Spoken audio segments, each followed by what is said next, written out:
Bonjour femme de destinée. C'est tellement un privilège pour moi, un pur bonheur de te retrouver encore aujourd'hui. Et j'espère que tu vas bien, j'espère que tu as une journée heureuse et je veux commencer en te rappelant comment tu es une femme fabuleuse, une femme de destinée, une femme aimée, une femme que Dieu a choisie pour briller et impacter autour d'elle. Peut-être que tu te sens pas comme ça. C'est pas important, les émotions. Ce qui est important, c'est ce que Dieu dit de toi. Alors, saisis-le aujourd'hui. Tu es fabuleuse. Et aujourd'hui, encore une fois, je t'offre avec grand plaisir ma masterclass, si tu veux, gratuitement. La masterclass sur les secrets de la femme de destinée. Et tu peux y avoir accès en cliquant sur le lien qui apparaît au bas de cette vidéo. Et tu vas voir dans cette masterclass-là, ça va te rappeler combien tu es une femme d'une grande valeur. Tu es une perle sur le collier de Dieu. Alors, prends-le aujourd'hui, c'est pour toi. Tu es une perle sur le collier de Dieu. Et aujourd'hui, je vais te parler d'un sujet, peut-être que tu vas dire, Stéphanie, je vais te parler d'un sujet que personne aime. Ah, tu vas me dire, c'est pas très accrocheur pour commencer ma vidéo, mais tu vas comprendre pourquoi. Je vais te parler des conflits. Qui aime les conflits? Franchement, honnêtement, personne. Moi, si je suis honnête avec toi, je déteste être en conflit avec les gens. Ce n'est pas dans ma personnalité non plus. Je suis très, très malheureuse quand il y a une tension avec quelqu'un de mon entourage. Et en fait, des fois, j'essaie de moins en moins, mais j'étais portée à éviter, bien sûr, les conflits. Mais lorsqu'il y avait des conflits, je prenais du temps à les résoudre. Et j'ai une grande révélation pour toi. Un conflit ou une dispute non réglée demeure un conflit non réglé ou une dispute non réglée. Et au contraire, plus on met du temps à régler des conflits, plus souvent les choses s'enveniment et ça prend des proportions démesurées. Alors, je veux te parler des conflits parce que nous sommes comme femmes, comme êtres humains, vivant en société. Tu as déjà eu des conflits, mais tu vas être confronté à des conflits peut-être familiaux, peut-être que tu es en conflit, tu vis quelque chose dans ta famille avec ton mari, peut-être que tu as un conflit avec tes enfants, des conflits entre des amis. C'est pas facile, tu sais, la pandémie, on a été un certain temps sans se voir, ça a brisé peut-être des amitiés, peut-être que tu es en conflit au travail, avec un collègue de travail, avec ton patron. Et le désir de Dieu, c'est que nous soyons capables de faire face à nos conflits et que nous soyons capables, de résoudre les conflits. Alors aujourd'hui, tu sais, je vais te parler comment c'est important, premièrement, de ne pas alimenter des conflits. Dans l'Évangile de Jean, au chapitre 13, versets 34 à 35, c'est écrit « Je vous donne un commandement nouveau. Aimez-vous les uns les autres comme je vous ai aimé. Vous aussi aimez-vous les uns les autres. À ceci, tous connaîtront que vous êtes mes disciples si vous avez de l'amour les uns pour les autres. » Dieu nous appelle à s'aimer les uns les autres. Et comme tu l'as sûrement entendu cette blague-là bien souvent, des fois c'est facile aimer les uns, mais c'est les autres qui sont plus difficiles. Et je veux t'encourager aujourd'hui que Dieu, à travers cet épisode-là, va te donner des clés pour aimer peut-être les personnes qui sont difficiles autour de toi. La parole de Dieu aussi nous encourage à être en paix, à vivre en harmonie les uns avec les autres. Romains chapitre 12, verset 18, c'est écrit « Autant que possible et dans la mesure où cela dépend de vous, vivez en paix avec tous les hommes. » Alors, les conflits sont aux antipodes du comportement décrit dans les Écritures. Et ce que j'aime tellement de la parole de Dieu, c'est qu'elle met pas de maquillage. Et je vais te partager un texte qui est dans le livre des Actes où on va voir que même les plus grands héros de la foi, des hommes qui aiment Dieu, qui suivent Dieu, qui ont de l'impact pour Dieu, peuvent avoir des conflits qui engendrent de mauvaises conséquences. Et en fait, le texte que tu pourras méditer si tu veux après cette capsule, c'est dans Actes chapitre 15, versets 36 à 40. Et je te mets un peu dans le contexte. C'est l'histoire de Barnabas Barnabas, hein, c'est Paul et Barnabas, deux amis, deux collègues, deux frères qui accomplissent de grandes choses pour Dieu. Et il y avait un homme qui s'appelle Jean-Marc et au cours, ils sont partis en voyage missionnaire avec Jean-Marc et Jean-Marc avait le privilège de faire ce voyage-là avec Paul et Barnabas. Tu peux t'imaginer que moi, à cette époque-là, j'aurais aimé faire le ministère avec Paul et Barnabas et pour une raison que on ignore, mais la Bible nous dit que Jean-Marc a tout laissé lâcher et il est reparti de façon précipitée à Jérusalem. Et ça n'a pas plu à Paul. Et là, il va y avoir un désaccord qui va prendre entre ces deux hommes-là. Alors, je te lis le texte qui suit. Ça dit, après un certain temps, c'est dans Actes, comme je t'ai dit, chapitre 15, versets 36 à 40, ça dit, après un certain temps, Paul dit à Barnabas, retournons donc visiter les frères dans chacune des villes où nous avons annoncé la parole du Seigneur. Nous verrons où ils en sont. Et Barnabas voulait emmener aussi avec eux Jean appelé Marc.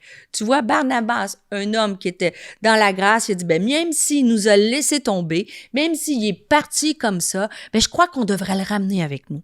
Mais Paul n'était pas d'avis de le reprendre comme compagnon, un homme qui les avait quittés en Pamphylie et n'avait donc pas partagé leur travail. Ils ont un désaccord. Ils ne voient pas la situation du même point de vue. Et je ne sais pas si ça te parle, mais moi, ça m'est arrivé dans mon mariage avec mon mari, ça m'est arrivé avec mes amis, ça m'est arrivé au travail, avec des gens dans l'église, d'avoir un désaccord que pour une même situation, on voit pas les choses pareilles. Alors, c'est-à-dire, leur désaccord s'aggrava tellement qu'ils partirent chacun de leur côté. Barnabas prit Marc avec lui et s'embarqua pour Chypre, tandis que Paul s'adjoignait à Silas et s'en allait et remis par les frères à la grâce du Seigneur. Et alors leur désaccord fut si profond qu'ils se séparèrent. Et pourtant, Dieu nous appelle à régler nos différends, à résoudre nos conflits. Et en 2 Corinthiens, chapitre 13, verset 11, ça dit « Travaillez à votre perfectionnement, encouragez-vous mutuellement, soyez d'accord entre vous et vivez dans la paix. » Matthieu, chapitre 5, verset 23-24 nous dira, « Si donc tu présentes ton offrande à l'autel et que là tu te souviennes que ton frère a quelque chose contre toi, laisse là ton offrande devant l'autel et va d'abord te réconcilier avec ton frère. » Et ce passage-là nous dit de vivre en paix, d'être en accord ensemble. Et la Bible nous dit que si nous sommes en désaccord, avant même d'offrir quelque chose, la louange, s'arrêter et de régler notre désaccord. Et je pense que j'ai pas besoin d'aller plus loin. Je pense que tu comprends assez bien que on n'aime pas les conflits, on devrait travailler à être en accord, à régler les conflits. Le problème, ce n'est pas de comprendre l'importance des conflits et d'avoir une saine gestion de nos relations. Je pense que le plus important, c'est le comment. Je suis sûre que tu écoutes cette capsule-là, mais tu dis, Stéphanie, je le sais ça, que c'est pas bon d'avoir des conflits, qu'il faut que je règle les conflits, mais comment je fais? Et c'est exactement ça que je te parle dans la deuxième partie de cette émission-là. Alors, je te dis, important des conflits, peut-être que tu évites les conflits, peut-être que tu es dans une situation conflictueuse, et là, aujourd'hui, le Seigneur te dit, c'est le temps de régler. Et comment? Et la première chose pour résoudre sainement un conflit, c'est que tu dois identifier quel type de personnalité es-tu et quelle est la personnalité de l'autre personne qui est en conflit avec toi. Je t'ai dit au début de la vidéo que moi, je n'aime pas les conflits, donc quand j'arrive pour résoudre des conflits, j'étais de moins en moins. Mais j'étais portée à faire de l'évitement et à laisser une distance entre moi et l'autre personne. Et en fait, ça, c'est ma personnalité. Et c'est pour ça que peut-être que toi, tu essaies de gérer un conflit et la personne a une personnalité comme la mienne, elle essaie d'éviter. Je te nomme 4 types de personnalités. T'as les intimidateurs, ceux qui affirment le pouvoir, leur autorité pour satisfaire leurs intérêts personnels. Il y a des gens que tu peut-être c'est à ton travail ou dans ton entourage, quand tu vas arriver pour gérer le conflit, ça va être une personne qui va s'affirmer, être un peu intimidant. Peut-être que c'est ton cas aussi. Et ça, c'est important parce qu'on ne va pas gérer les conflits de la même façon. Deuxièmement, tu as les accommodateurs. Ceux qui négligent, et ça me ressemble un peu, négligent leurs propres besoins pour satisfaire les intérêts des autres. Et ça aussi, c'est pas intimider, ce n'est pas bien, mais être trop accommodateur, c'est pas bien non plus parce que dans le fond, tu n'as rien réglé et tu as l'impression pour l'autre va avoir l'impression que la situation est réglée, mais il va repartir comme ça et ça ne sera pas réglé. Deuxièmement, tu as ceux qui font de l'évitement, ce que je t'ai dit tout à l'heure, et tu as ceux qui font du compromis. Ça veut dire qu'ils vont trouver une solution, et je pense que c'est la bonne façon de faire, une solution qui convient aux deux personnes. Alors, c'est important de savoir quel type de personnalité tu es dans les conflits et aussi quelle est la personnalité de l'autre. L'autre étape pour bien gérer un conflit, je te donne 5 clés ou 5 façons que tu peux mettre en pratique qui va t'aider étape par étape. Si tu suis ce plan-là, je pense que ça va t'aider à dénouer la situation. Je dis premièrement, lorsque tu arrives pour discuter avec une personne que vous avez un différend, écoute ce que l'autre personne dit. Arrête-toi, des fois on est porté à défendre, à se défendre. Écoute ce qu'elle veut te dire. Et plus tu vas écouter, ça va t'aider à saisir quelle est la nature, qu'est-ce qui l'a blessé. Deuxièmement, pose des questions pour clarifier les choses. Je t'inviterais à être moins sur la défensive et à dire, est-ce que c'est comme ça que tu vois les choses? Est-ce que tu crois que c'est ainsi de suite? Parce que si on est honnête, bien souvent dans un conflit, c'est notre perception. Les deux personnes ne voient pas la même chose, donc notre perception peut être faussée. Et nous-mêmes, on peut regarder la situation dans un angle qu'on est tellement convaincu que ça nous a mis tout à l'envers, mais dans le fond, c'était pas ça que la personne voulait dire. Donc, pose des questions pour clarifier qu'est-ce qui va pas, qu'est-ce qui s'est passé. Est-ce que mettez-vous à un niveau sur la perception des événements. Puis, j'ai dit, troisième étape à suivre, utilise des phrases comme « j'ai ressenti cela »,« je me sens comme ça », évite les « toujours jamais ». Au début de mon mariage, mon mari et moi, j'avais tendance à dire « t'es toujours comme ça » ou « c'est jamais comme ça », tu vois. Les « toujours jamais », les extrêmes, évite ça. Ou dans une discussion, par exemple, au travail, tu peux dire « quand vous avez pris un patron », tu sais, c'était un conflit de dire « quand vous avez pris cette décision-là, ben je me suis sentie dévalorisée. Quand vous avez fait ci, je me suis sentie ». Donc, au lieu d'accuser, pose des questions et exprime ton sentiment. Quatrième étape, et ça, je l'ai mis en pratique depuis quelques années quand je faisais de l'évitement. Maintenant, cette règle-là, cette étape-là, m'aide beaucoup et je la partage. Priorise la règle du 24/7. C'est quoi cette règle-là? C'est important pour moi maintenant.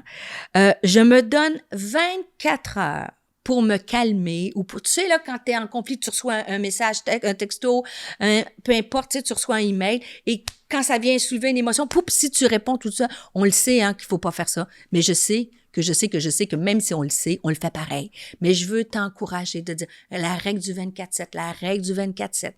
Si je suis en colère ou ça génère une émotion qui est pas positive, je ne réponds pas, je ne parle pas. Dans un mariage, les amis, après 36 ans de mariage, c'est une sage décision. Des fois, c'est pas le moment de parler. Alors, 24 heures. Par contre, moi, à l'autre côté, c'est que des fois, je pouvais ne pas parler et là, j'évitais. Mais mon problème n'était pas réglé. Donc, j'attends 24 heures, mais je ne mets pas plus de 7 jours en autant que cela dépende de moi pour régler un conflit. Il est arrivé quelque chose dernièrement et j'ai attendu, mais je ne pouvais pas attendre plus longtemps. Il fallait, parce que j'étais trop malheureuse, que cette situation perdure. Donc, autant que ça dépend de toi, donne-toi 24 heures avant de réagir, mais va pas plus loin que 7 jours. Et la dernière étape, tire des leçons. Il y a toujours des leçons à tirer dans un conflit. Souvent, on dit, c'est à deux qu'on danse le tango. Alors, apprends de ce conflit-là pour ne pas le répéter. Alors, j'ai dit 5 étapes. Écoute, pose des questions pour clarifier les choses, utilise des phrases qui parlent au jeu, fais attention au toujours jamais, priorise la règle du 24/7, tire des leçons. Et finalement, des fois, il y a des conflits qui ne pourront pas se résoudre pour diverses raisons et tu dois mais tu dois demander la grâce de Dieu pour pardonner. Et des fois, on n'aura pas raison.